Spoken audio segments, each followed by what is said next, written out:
Do you want to be a problem solver? Stay tuned.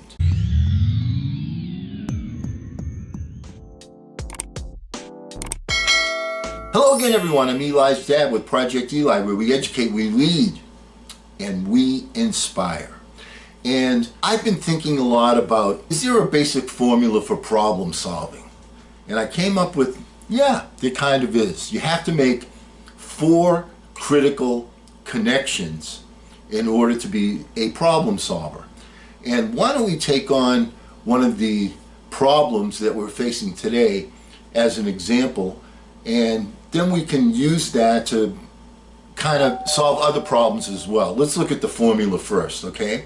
4 basic components of problem solving. So let's get right to it. The first one is, and the issue that we're going to try and solve is global warming, okay? Why don't we bite that one off? All right, now the first thing you need to have in problem solving is you need to have people.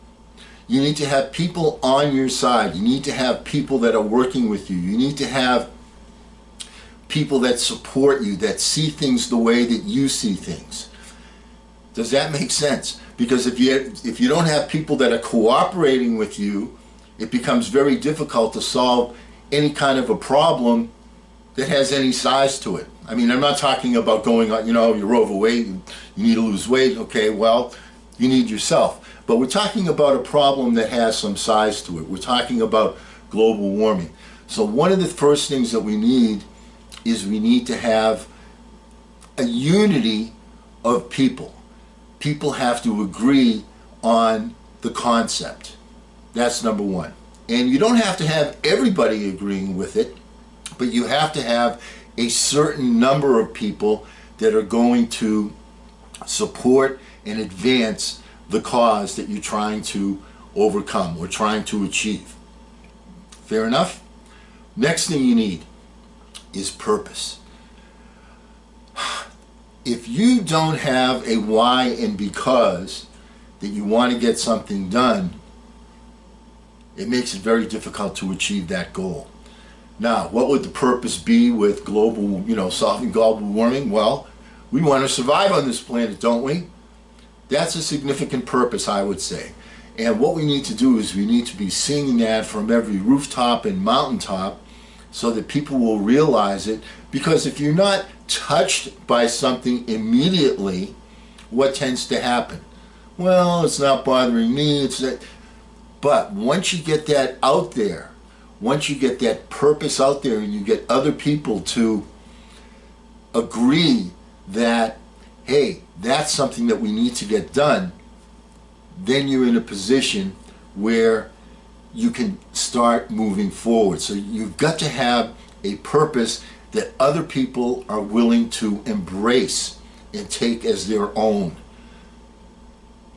By the way, if ever you're leading an organization, you have a vision. Once again, purpose, vision, you're showing people what it is that they need, that they want, and you get them to agree to it because you show them the features, advantages, and benefits of having it and the downside of not having it.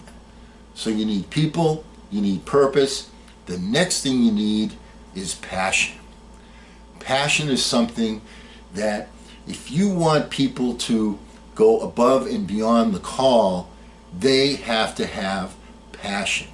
Just as you have to have passion in anything you do. If you want to be a good shooter, Eli, in basketball, you have to have the passion that says, I'm willing to spend extra time in the gym shooting and shooting and shooting. Or if you want to build up your body, you're spending time, in the gym on the machines and running and lifting weights and all of those things. But those aren't things that necessarily people love to do, but they have a passion for the end result. So in terms of you have the purpose, but you have to get people to be passionate about achieving that objective, or it's not going to happen. The last thing you need is nature. You have to understand how nature operates. And that is kind of a very broad term in this particular example. Two things as far as nature. One, you have to understand the nature of people. You have to understand that people do not move unless something moves them. So what is it that's going to get somebody to move? It might, what's the carrot? What's the stick? All right, those are the, if I do this, what am I going to get from it? If I don't do this, how am I going to suffer from it? Does that make sense? So it's understanding the nature of people. And of course, nature itself. As far as global warming is concerned, we have to have a big understanding of nature. What's causing all of this weather and forest fires and hurricanes and all of this stuff that's happening on more frequently every single year. I mean, we have a rainstorm that only happens once every 500 years. It's not a coincidence. I mean, so we have to recognize, what nature brings to the table, and we have to be in a position to try and harness that the best we can. Electricity isn't something that just happened. Electricity is something that we were able to see nature and harness it and use it to our advantage. We have to be able to do that with this global warming scenario.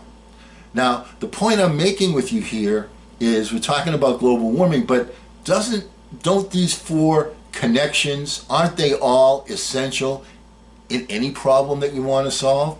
You have to have people with you. You have to have a purpose. You have to have passion. People have to be driven.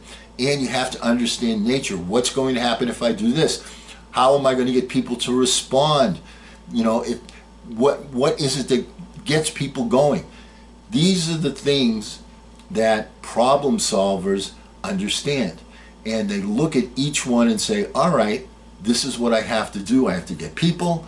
I have to have a strong purpose. I have to develop passion. And I have to understand nature, the nature of people, and the nature of science. Does that make sense? All right, very simple video today. People, purpose, passion, nature. You need those connections if you are going to be a problem solver. And once again, hey, don't ration the passion, fashion the passion. I'm Eli's dad.